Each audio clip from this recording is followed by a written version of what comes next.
হাত চালিয়ে কর, বেগুনটা তাড়াতাড়ি দে। তোর মেজ দাওয়া ডালের সঙ্গে বেগুন ভাজা না পেলে মুখে ভাতই তুলতে চায় না। আজ তুই এসেছিস দেরি করে, জানিস তো সকালে সবাই স্কুলে যাবে, অফিসে যাবে।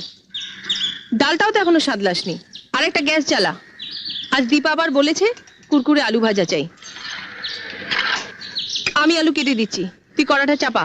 চাপা দি, ওর জন্য একটা মাছ ভাজা তুলে রেখেছ তো?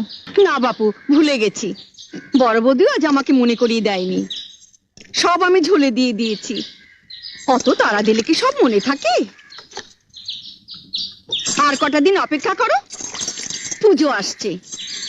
মা দুর্গার কাছ থেকে 8টা হাত আমি ধার চেয়ে নেব। উফ, তোমাদের বাড়িতে 10 হাত না হলে কাজ করা আমার সম্ভব হচ্ছে নি। সরো। হাজলামো করিস না চাপা, তাহলে তো রাবণের কাছ থেকে তোকে 9টা মাথাও ধার নিতে হয়। 10টা মাথা না হলে সকলের সব কথা মনে